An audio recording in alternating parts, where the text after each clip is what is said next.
Conversation avec dessin. Vous allez entendre des conversations entre deux personnes. Indiquez à quel dessin correspond chaque conversation. Mon chien a l'air malade. Il a du mal à respirer. Il est aussi très fatigué et ne mange presque plus depuis hier. D'accord. Nous allons le prendre en charge tout de suite. Je vais examiner ses poumons et voir s'il présente d'autres symptômes.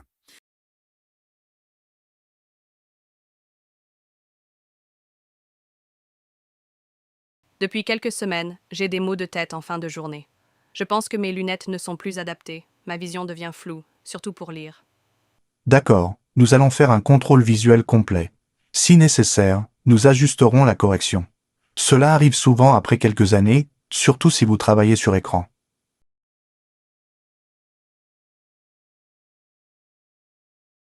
Excusez-moi, je cherche la farine complète bio. Je ne la trouve pas dans le rayon habituel, seulement la farine blanche classique et la semoule. Elle a été déplacée temporairement à côté des produits sans gluten, juste en face du rayon confiture. Je peux vous y accompagner si vous voulez.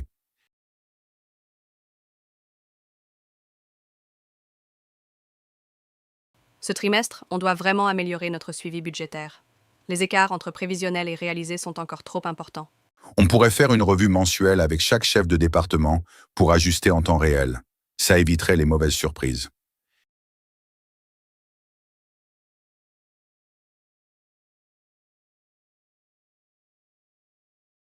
Questions 5 à 8. Annonce publique. Vous allez entendre des annonces diffusées dans un lieu public. Pour chaque annonce, répondez à la question.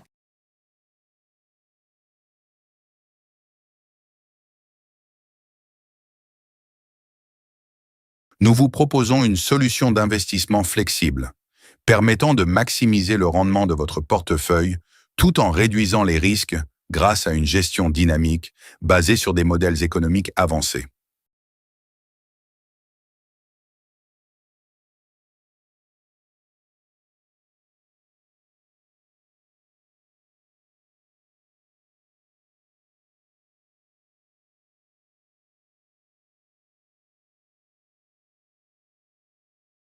Notre plateforme d'e-learning permet une personnalisation poussée des parcours éducatifs, avec des modules interactifs et des évaluations en temps réel, afin d'assurer une progression optimale des étudiants tout au long de leur formation.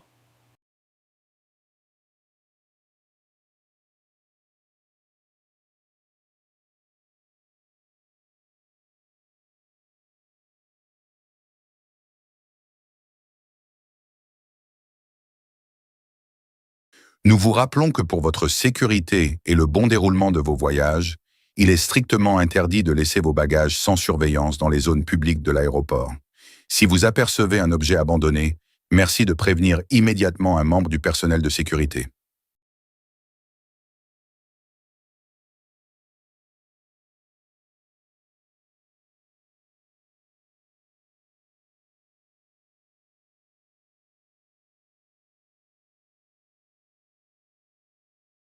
Veuillez prêter attention aux prochaines annonces concernant les ajustements de l'horaire des trains en raison des travaux de maintenance. Nous nous excusons pour tout inconvénient et vous remercions de votre compréhension et de votre patience.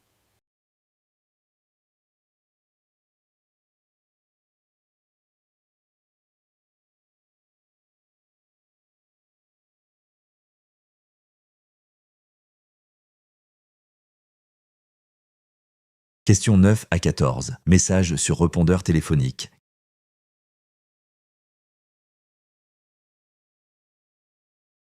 Bonjour Monsieur Lemoine, c'est Claire Béranger du service juridique de Novalex. Je souhaitais faire un point rapide sur les documents que vous avez transmis hier. Certains éléments nécessitent clarification avant notre réunion prévue vendredi. Pourriez-vous me rappeler dès que possible?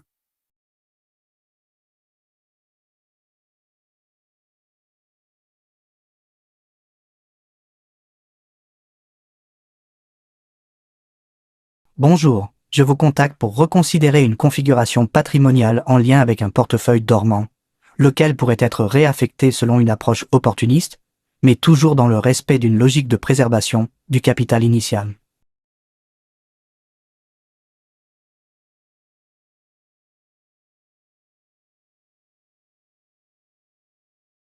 Bonjour, Je me permets de revenir vers vous concernant les écarts constatés dans les flux de trésorerie prévisionnels.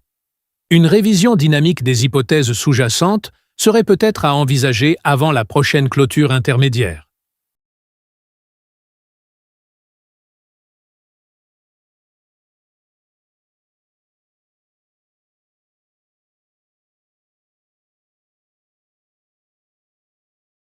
Bonjour Madame Mercier. Ici Paul-André du cabinet Mercure Associés. Suite à l'évolution du calendrier fiscal, nous vous proposons d'avancer notre entretien prévu initialement la semaine prochaine. Merci de me faire part de vos disponibilités.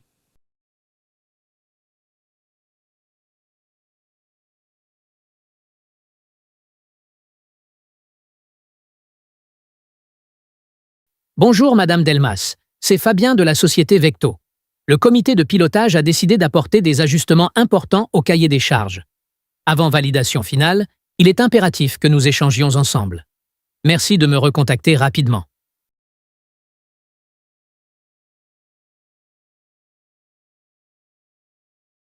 Salut, c'est Jeanne. Je voulais te prévenir que la réunion de demain a été avancée à 9 heures. Si ça te pose un problème, fais-le moi savoir, sinon on se voit là-bas. Merci et à bientôt.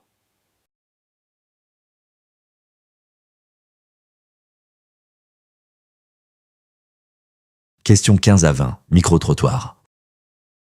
Vous allez entendre 3 personnes répondre à la question suivante. La stabilité financière est-elle plus importante que la réussite professionnelle? Indiquez si la personne interrogée. A. Oui, la stabilité financière assure une sécurité à long terme. B. Non, la réussite professionnelle est le véritable moteur du succès. Cela dépend de la perspective de chacun. D. Je n'ai pas d'avis.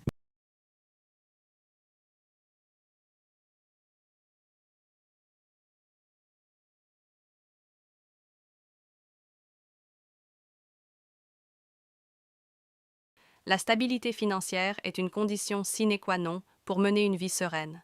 Elle permet de se concentrer sur ses projets professionnels sans être constamment préoccupé par les contraintes matérielles.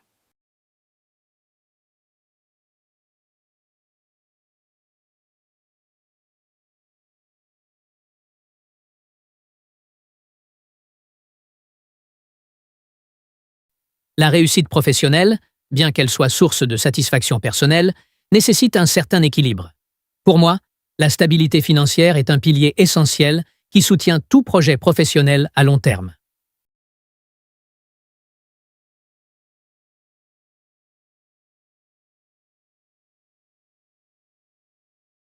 Cela dépend largement des priorités individuelles et des critères personnels que chacun associe à la réussite ou à la stabilité dans sa vie.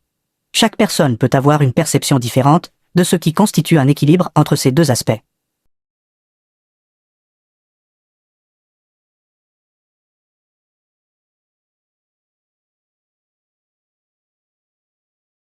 Vous allez entendre 3 personnes répondre à la question suivante. Fréquentez-vous régulièrement les musées ou expositions culturelles? Indiquez si la personne interrogée. A. Oui, aussi souvent que possible. B. Occasionnellement, selon les expositions. C. Rarement, cela ne m'attire pas vraiment. D. Je n'ai pas d'opinion particulière.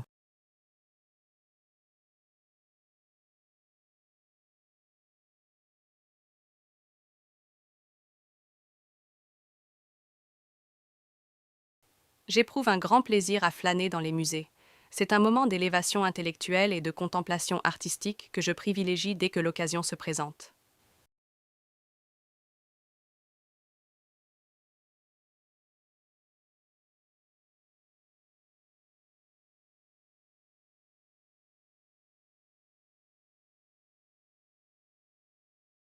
Si une exposition me semble intéressante, ou si un ami me propose une visite, je me laisse volontiers tenter, mais ce n'est pas une habitude ancrée.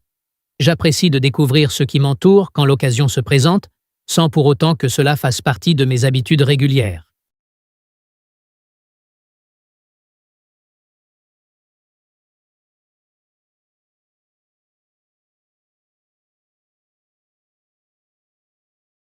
L'idée de rester figé devant des objets ou des œuvres, comme dans un cadre immobile, ne m'a jamais vraiment captivée. J'ai toujours trouvé que l'expérience prenait tout son sens lorsqu'elle est vécue pleinement, en mouvement, et non observée à travers un filtre.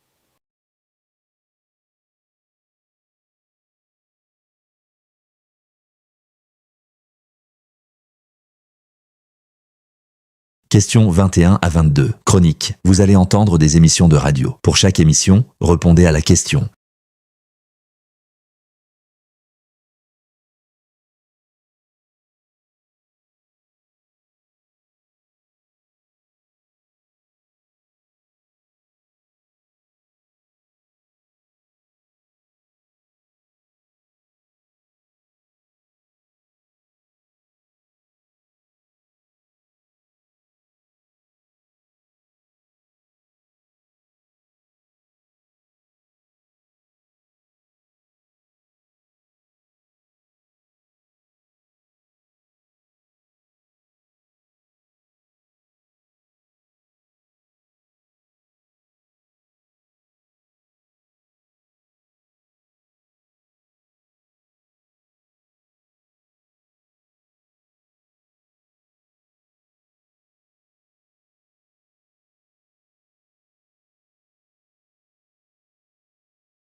Questions 23 à 28. Interview. Vous allez entendre des entretiens à la radio. Pour chaque entretien, répondez aux 2 questions.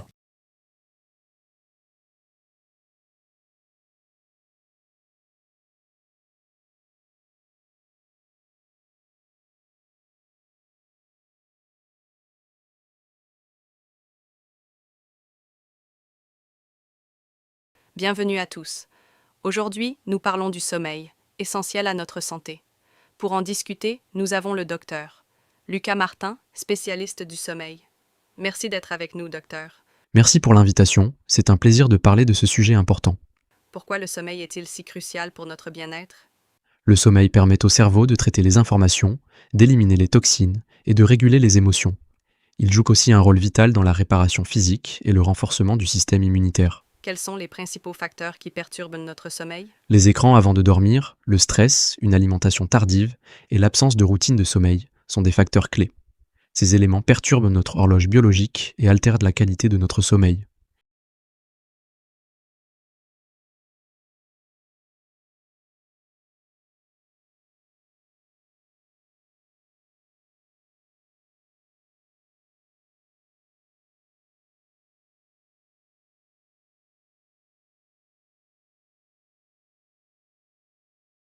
Mesdames et messieurs, aujourd'hui, nous avons l'honneur de recevoir le philosophe et professeur émérite Jean-Philippe Rousseau. Monsieur Rousseau, merci de vous être joint à nous pour discuter des apports de la philosophie moderne dans la société actuelle. Merci pour votre invitation. La philosophie, loin d'être une discipline abstraite, a des implications profondes dans notre manière de comprendre les grandes questions existentielles, politiques et sociales. Elle continue d'influencer les fondements de notre pensée contemporaine. Quel rôle la philosophie moderne joue-t-elle dans les débats contemporains sur la liberté et l'autonomie individuelle? La philosophie moderne, notamment à travers des penseurs comme Kant ou Foucault, met en lumière la question de l'autonomie. non seulement en tant qu'idéal moral, mais aussi comme un impératif politique. Elle interroge l'équilibre entre la liberté individuelle et les contraintes sociales, ce qui reste un sujet central dans nos sociétés contemporaines. Pensez-vous que la philosophie moderne est toujours pertinente face aux défis technologiques et numériques actuels? Absolument. Et c'est précisément dans ces moments d'évolution technologique rapide que la philosophie doit intervenir. Les avancées numériques soulèvent des questions éthiques et existentielles que seule une réflexion philosophique rigoureuse peut éclairer, comme la question de la nature humaine à l'ère de l'intelligence artificielle et de la surveillance de masse.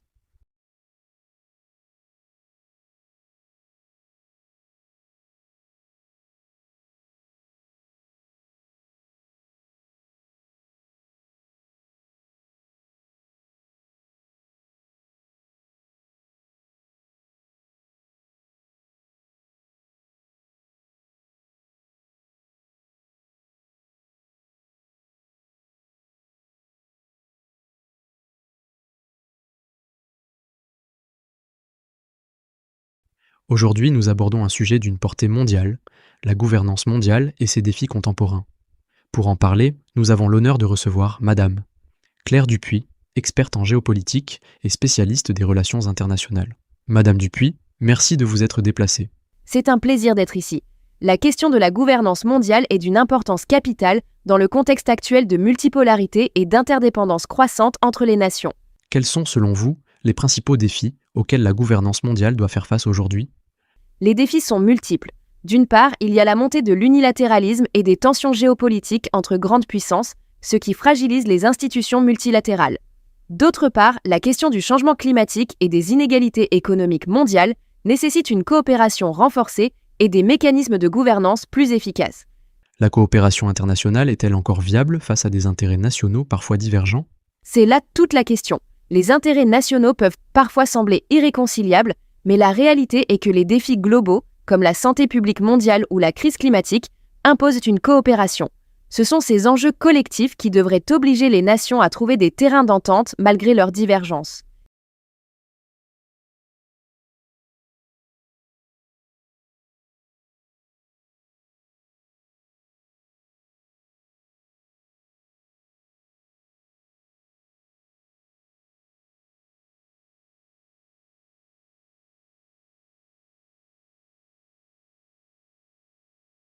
Questions 29 et 30. Reportage radio. Vous allez entendre un long reportage radio. Écoutez et répondez aux deux questions.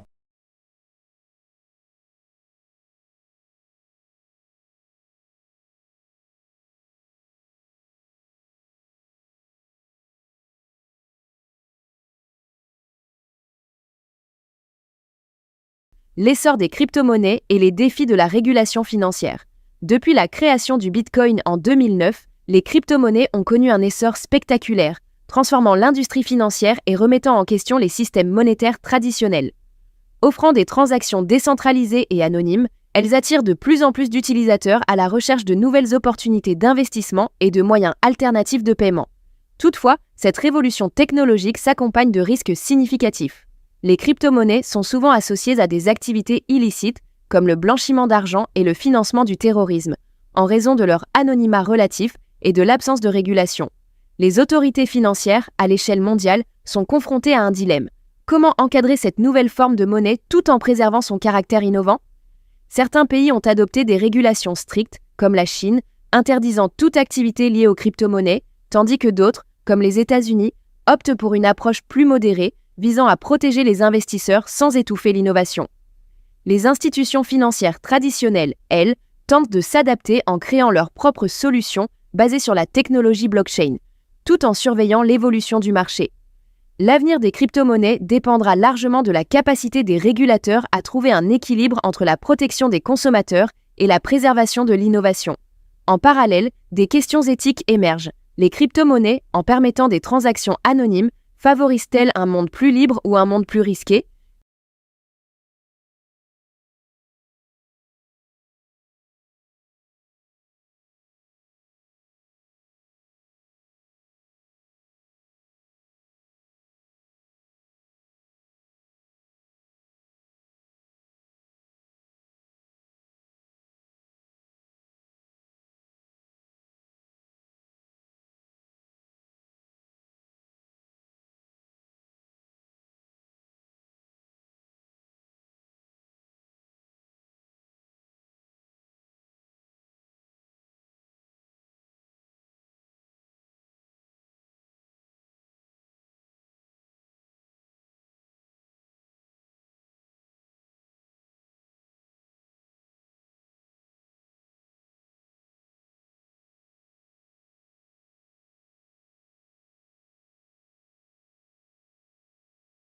Questions 31 à 40. Documents divers. Écoutez le document audio et répondez à la question.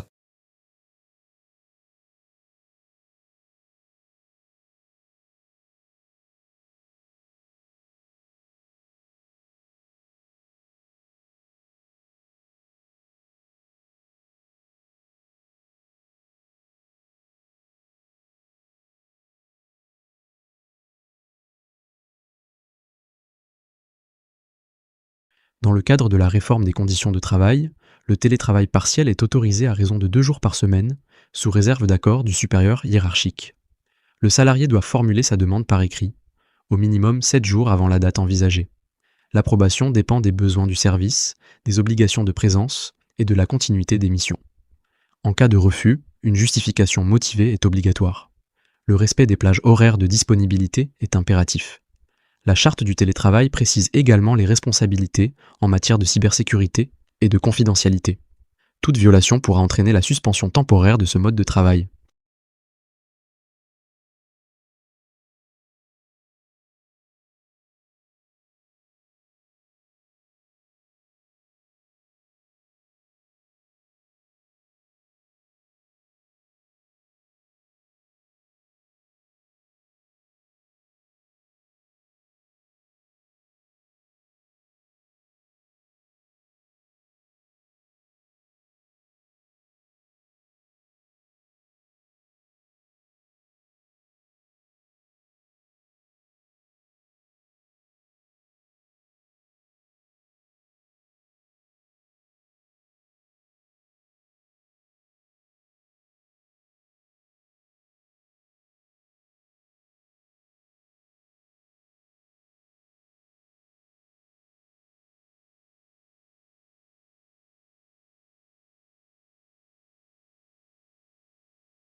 L'inspection annuelle a mis en lumière plusieurs défaillances dans la gestion budgétaire de l'unité.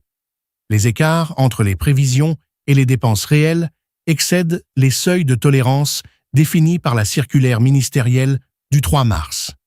La justification des lignes de dépenses est souvent absente ou incomplète, ce qui compromet la traçabilité financière. Le contrôle de niveau 1 n'a pas été systématiquement réalisé et les engagements de crédit ne sont pas toujours validés par un agent comptable habilité. L'inspection recommande une révision des procédures internes, une formation renforcée du personnel financier et la mise en place d'un outil de suivi automatisé pour améliorer la transparence.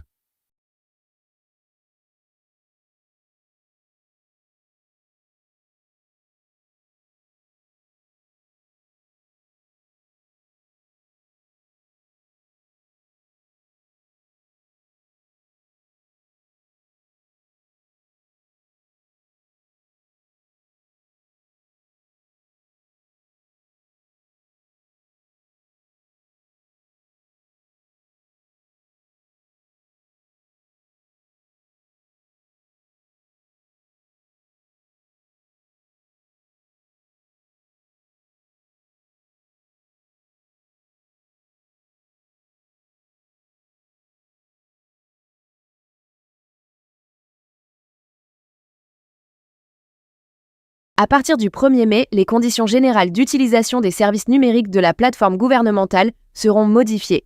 Les changements portent principalement sur les modalités d'accès aux données sensibles, la gestion des droits d'utilisation et les nouvelles procédures de confidentialité des données personnelles. L'usager devra consentir explicitement à chaque nouvelle collecte de données et un mécanisme de notification des violations de données sera mis en place. En cas de non-adhésion aux nouvelles conditions, l'accès au service CORBA sera suspendu. Un guide explicatif sera mis en ligne pour aider à la compréhension de ces changements. Ces modifications visent à renforcer la sécurité et la confidentialité des informations personnelles.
Le dernier rapport de gestion des risques met en lumière plusieurs vulnérabilités liées à la sécurité des données. Des failles dans les protocoles d'accès aux systèmes informatiques ont été identifiées, notamment l'utilisation des mots de passe partagés. Il est recommandé d'instaurer une politique de gestion des accès, en privilégiant l'authentification multifactorielle. Des formations sur la cybersécurité seront proposées aux employés pour les sensibiliser aux risques et bonnes pratiques. Une analyse approfondie sera réalisée lors du prochain audit pour évaluer l'efficacité des mesures mises en place. Ces mesures visent à renforcer la sécurité des données et à prévenir toute violation.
Par la présente, nous vous informons qu'un entretien disciplinaire est programmé le 15 mai à 14h30 dans les locaux des ressources humaines.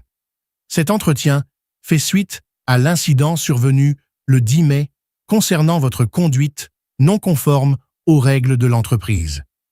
Nous vous invitons à vous présenter avec votre représentant syndical si vous le souhaitez, pour discuter des faits reprochés et des éventuelles sanctions. À l'issue de cet entretien, une décision définitive sera prise et vous en serez informé par écrit dans un délai de 5 jours. Nous vous prions de bien vouloir confirmer votre présence.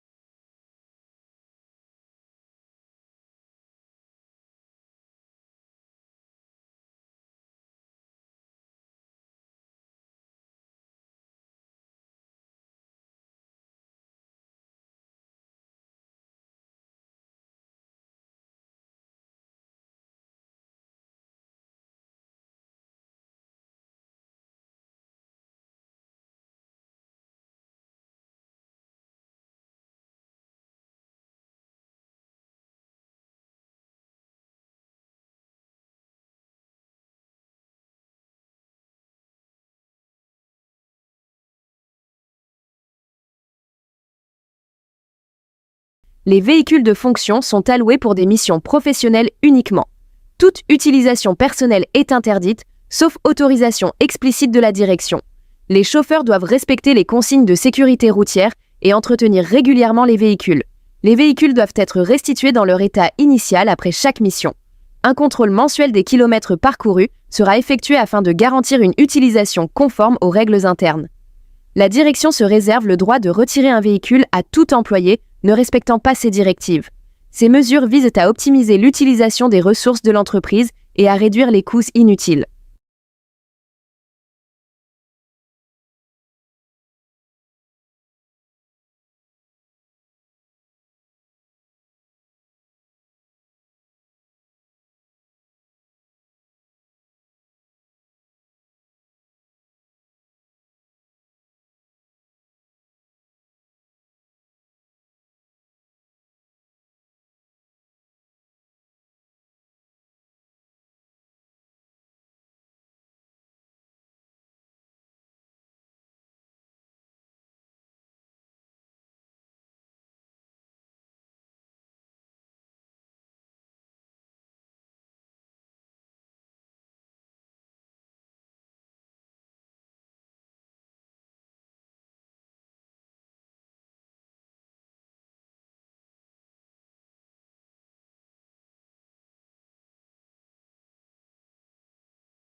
L'audit interne, réalisé du 10 au 14 avril, a révélé des écarts significatifs entre les procédures écrites et leur application réelle, particulièrement dans le traitement des demandes de remboursement de frais professionnels.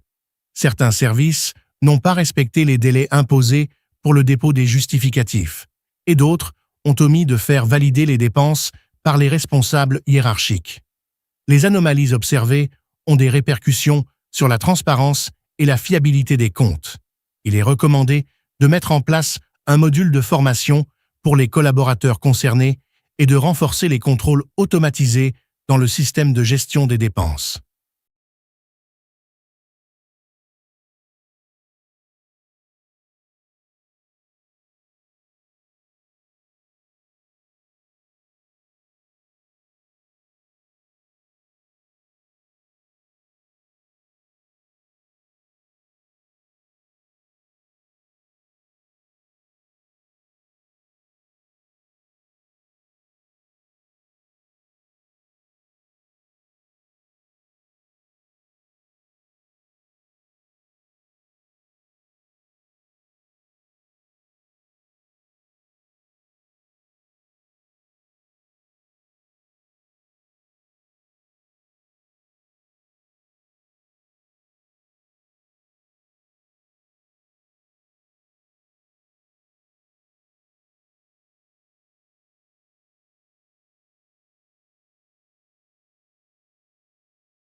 L'économie numérique repose sur l'usage des technologies de l'information pour produire, consommer et échanger. Elle transforme les modèles traditionnels en introduisant de nouveaux services comme les plateformes en ligne ou le commerce électronique. Si elle offre des opportunités de croissance, elle génère aussi des défis liés à la fiscalité, à la protection des données et à l'emploi. Certains secteurs, comme la logistique et la finance, en sont profondément transformés. La régulation de ces nouvelles activités reste inégale selon les pays. Des réflexions sont en cours pour adapter les lois aux géants du numérique.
De nos jours, de plus en plus de personnes souffrent de maladies liées à l'alimentation, comme l'obésité ou le diabète. Il est essentiel de trouver des solutions pour améliorer les habitudes alimentaires et prévenir ces problèmes de santé. Que peut-on faire pour encourager une alimentation plus saine ? Encourager une alimentation saine commence par l'éducation. Les écoles, les campagnes de santé publique et les médias peuvent jouer un rôle clé en sensibilisant la population aux bienfaits d'une alimentation équilibrée, en mettant l'accent sur la consommation de fruits, légumes, protéines maigres et grains entiers. De plus, les gouvernements devraient mettre en place des politiques visant à limiter la publicité pour les aliments transformés et riches en sucre, en particulier auprès des enfants. Offrir des incitations fiscales pour les producteurs de produits locaux et durables pourrait également rendre les aliments sains plus accessibles à tous. Enfin, il est important d'adopter une approche personnelle. Chaque individu doit prendre conscience de son alimentation et choisir des options plus nutritives, tout en limitant la consommation de sucres ajoutés et de graisses saturées. Une meilleure information sur l'impact des choix alimentaires permettrait également d'adopter de meilleures habitudes sur le long terme.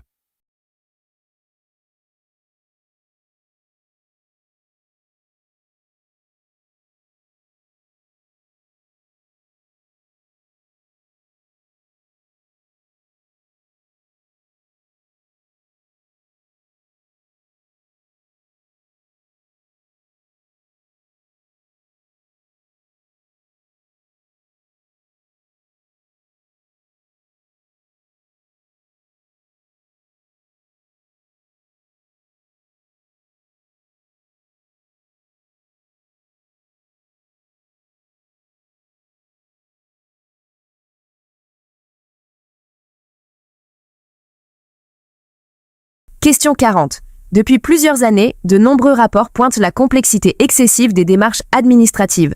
Il n'est pas rare que des citoyens renoncent à des droits ou prestations, faute de compréhension ou en raison de procédures trop lourdes. Le besoin de simplification est désormais devenu un impératif démocratique, autant qu'une exigence d'efficacité. Question 40. Ce constat est largement partagé. Le labyrinthe réglementaire, conjugué à une surcharge documentaire, décourage souvent les usagers. Une simplification réelle suppose une refonte des processus internes, mais également un changement de posture des administrations elles-mêmes. Il ne suffit pas de digitaliser une procédure si l'architecture reste inchangée. Une clarification des textes, une centralisation des services et une meilleure interopérabilité entre administrations sont également nécessaires. De surcroît, toute réforme devrait s'accompagner d'une formation continue des agents, afin qu'ils deviennent facilitateurs plutôt que simples exécutants. Une administration plus lisible permettrait également de restaurer la confiance des citoyens, souvent mise à mal par l'opacité perçue des dispositifs.